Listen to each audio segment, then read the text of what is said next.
All right, it's a time for another episode of the Joshua Casta. Why am I suddenly doing a bad Italian accent for the Joshua Casta? I don't understand why. I wouldn't even call that a bad. That's just I don't know what that is. That is offensive. That's what that is. And now I need to issue an apology. I want to apologize to all Italians and to anyone with any accent ever. I think I need to apologize to myself for that. What was that? Why did that happen? I demand to know why that happened. Tell me why, Stebbin. Tell me why. Oh, there's all this school traffic. All these parents taking their children. What is this guy doing? These parents are taking their children to school. And there's a lot of frantic parking going on. Oh, God. Got to get our children to school. Got to get our children to school. Oh, my God. So they can learn absolutely nothing useful. What was the most useful thing I learned in school? No one ever grows up. You can't trust anyone, and we live in a hostile and a different universe. I remember I was introduced to existentialism in a high school English class, and all he should have said was, you know, the whole public school thing, that's existentialism.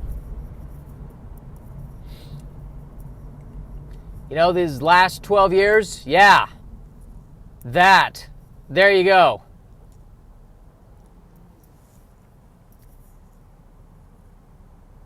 And now for your essay to pass existentialism, you're just going to write about what just happened in the hallway outside. If you do that, you will have a mastery of existentialism.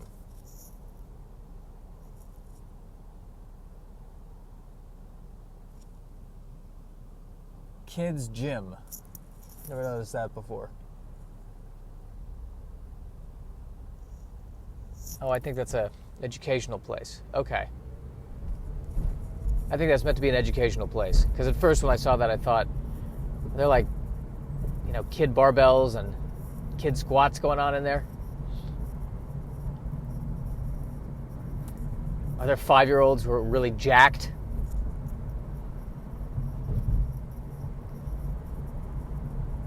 Walk up to you and they're like, yeah, I'm working on my delts.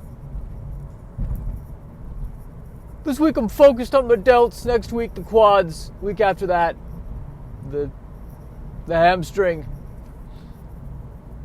I didn't know you could build up the hamstring. Oh, you gotta build it up. You gotta build it up, man. Gotta build it up. That's my 5-year-old jacked up on steroids. Driving under a bridge that they're doing maintenance on. They're doing construction on this bridge while people are driving on the bridge. I find that concerning. I don't know what the situation is. It's a little scary. I feel like they're saying, yeah, we're just going to make sure this is actually earthquake-proof. Don't mind us. Don't mind us. There's only so much we can do because the bridge is operational, so this probably won't help. You're probably going to die horribly as soon as there's another earthquake. But, well, you know, it's a paycheck.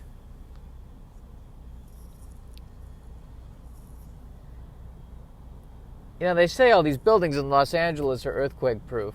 But when I'm looking at a building under construction in Los Angeles, and then I remember what it looks like when buildings are under construction in Denver, I see no difference. I don't know, I'm not seeing the extra special iron bars. I have no idea if they're actually making these buildings earthquake-proof or not. They're saying they are, but they can say anything. How am I going to know?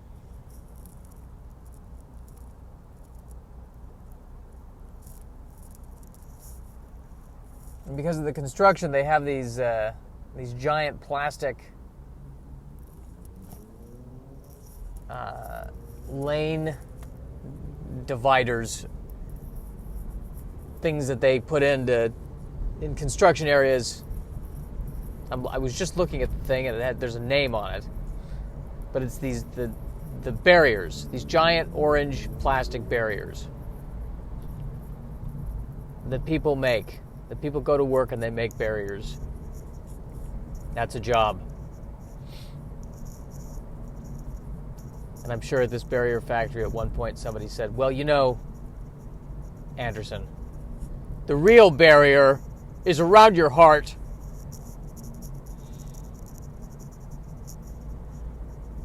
Which sounds very similar to a joke I heard recently. I want to give credit to. He was a comedian in the Yoo-Hoo Room. Had a good joke that was very similar to that. YMCA, no joining fee in February. Good to know, guys. Capitalize on your opportunity to swim in a public pool and be obsessed about that.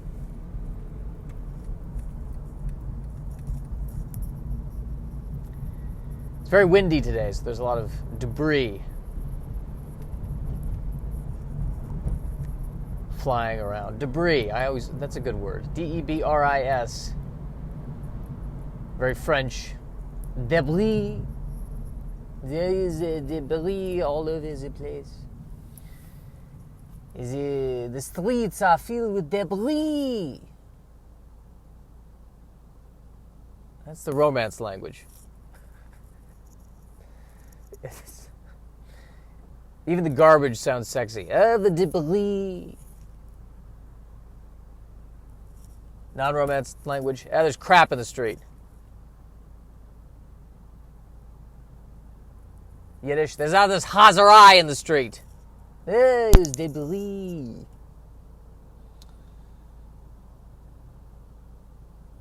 The tagline for this restaurant I'm driving past is called Pizza Forever.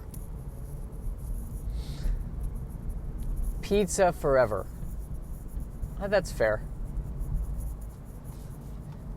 Of all the things to last, of all the cultural high points of the human race, I think it'd be good for pizza to last. Billions of years from now, on other planets, let's assume the best and assume that humanity has reached the stars and we've found other forms of intelligent life and we've exchanged cultures, and somewhere on a planet billions of years from now, they're eating pizza. And there's an alien that's saying, you know, in spite of the fact that I can't digest milk products, I'm going to have this dough.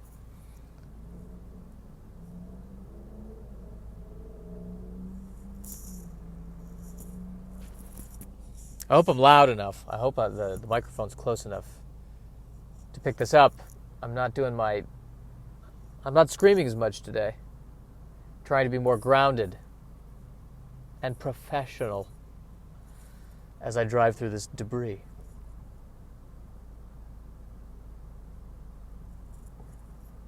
What's causing the debris? The Santa Ana winds.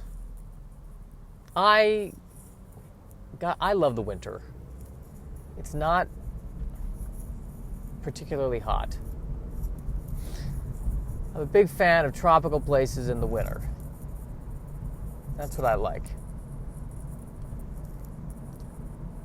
The summer, it's too hot. In the spring, there's too much romance in the air because it's spring.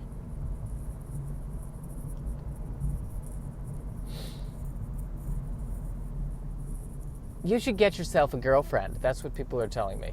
You need to get yourself a girlfriend, Josh. You need a girlfriend.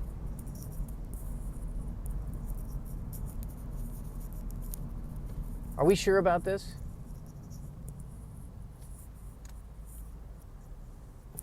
Are we sure that's the best possible thing for both parties involved?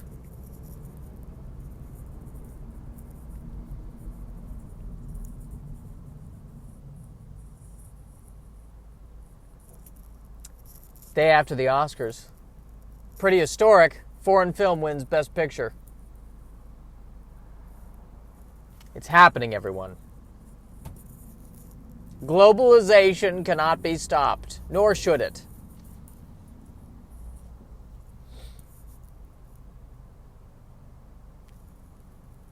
I wonder if there will even be Oscars in 10 years. It's interesting because I was watching a documentary on Netflix about kung fu movies, and the very last part of the documentary is talking about how all of these actors and martial artists are shooting their own videos and putting it on YouTube and getting huge numbers. And I didn't even realize that. And that's the thing about media in this day and age, is that there's all this media out there I don't even know about.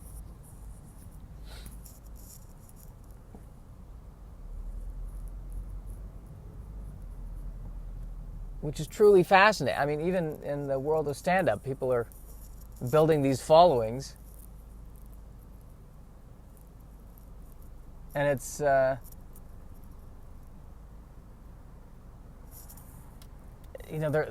everyone's in these media bubbles. I can't tell if it's a good thing or a bad thing. I think it'll be, in some ways, a good thing, and in some ways, a terrible thing. I mean, eventually, all things are terrible things. I think we can agree on that. Certainly.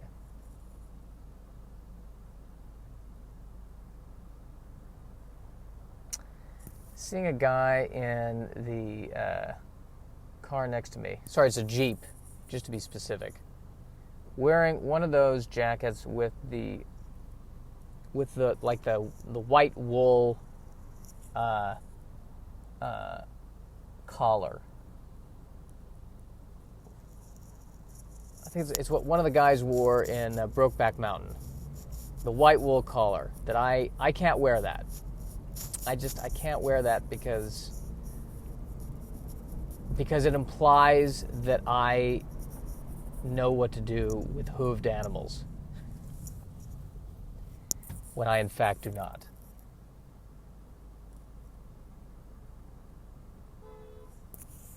I have no idea what to do with a horse. I've gone horseback riding twice. Both times, I was not a fan of it. I don't like pulling on the horse. What do I know? Who am I to pull on the horse? The horse should be pulling on me.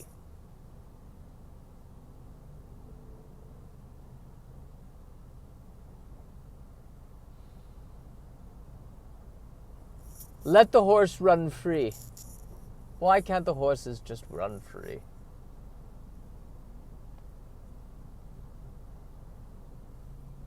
I think they do run free in certain areas. What am I even talking about right now? I was in a place where I was riding a horse.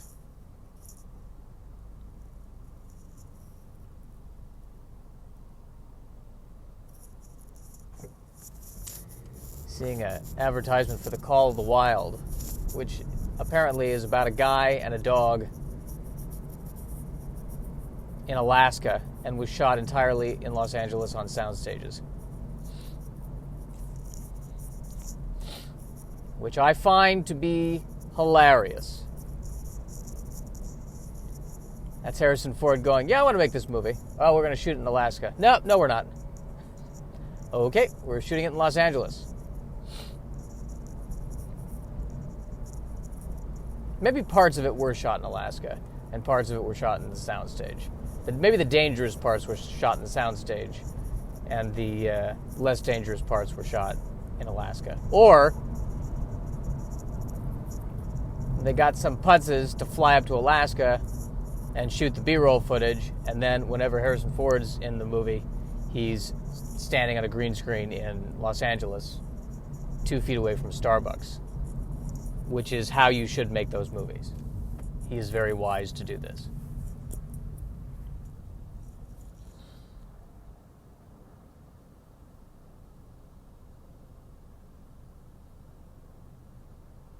Harrison Ford would have made a great Batman. It's too bad that they weren't making these superhero movies earlier. He'd have made a terrific Batman. He would have made a great Batman. Clint Eastwood would have made a great Batman. But perhaps now, with digital technology, it will be possible once again.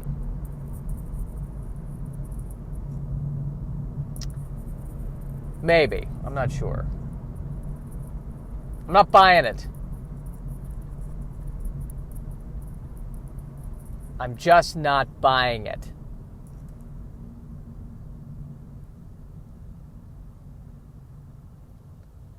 Arco gas station. Arco. It's a very ominous name for a gas company.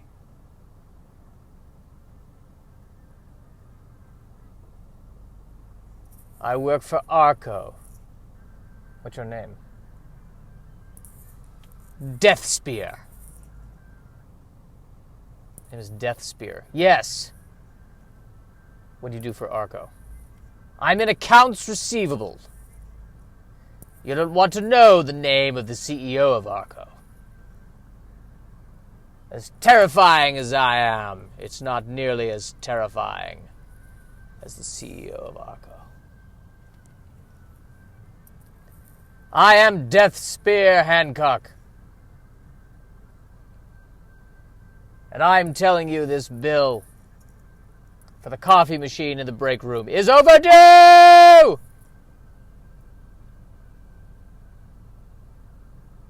Oh, the sign that they hung up on Magnolia Boulevard fell off. That's how old and boring I am. I'm 38 years old. Ladies,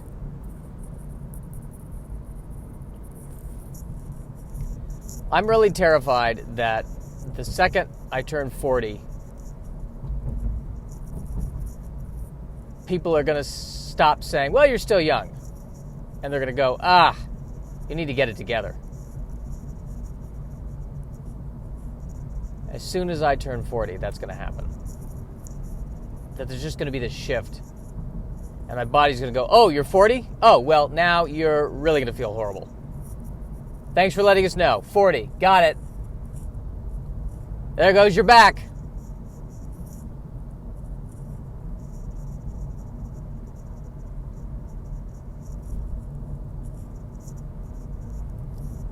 I'll tell you, I can't digest for crap anymore.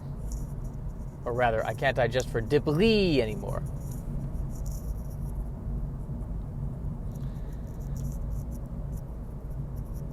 I bet even Deathspear sounds sexy in French. I wonder how you say it. Is it Morte de Spear? I don't know. Morte is, I think, Latin.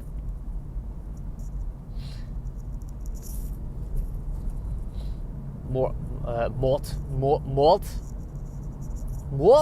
That's not even, I don't know what that is. That is not French. As I was passing through the Burbank, the debris had gotten to the point where I could not keep my appointment to meet Mr. Deathspear. Were we to discuss the accounts receivable situation at Arco. I've managed to offend every nationality in this podcast. It's really quite a feat. I think I should be getting an award for it.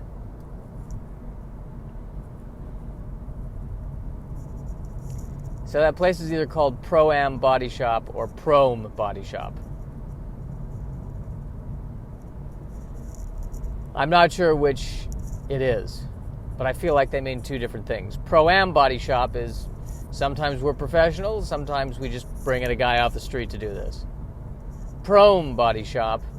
Prom sounds like an ambassador from an alien planet. Ambassador Prom has arrived. Wow.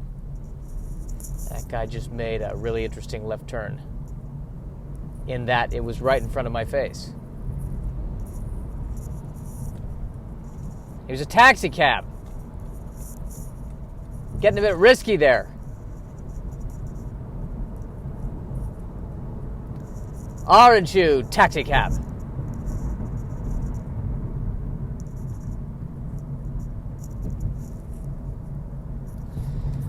Well, what do we want to learn from this podcast? What's the message? It's really important that people take something away from the podcast that I'm doing. It's very important. I think what people should know about this podcast, what people should really take away from it, is that I can't digest anything. And I'm very bitter about this. And if I could just eat one ice cream without pooping, just once. Oh, that was the other thing I wanted to... I had a dream that I was Agent Dale Cooper in Twin Peaks. That was just the dream. I'm Dale Cooper and I'm looking for Laura Palmer.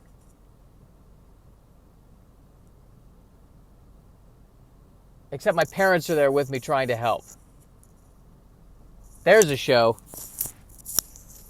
I'd pay good money to see that.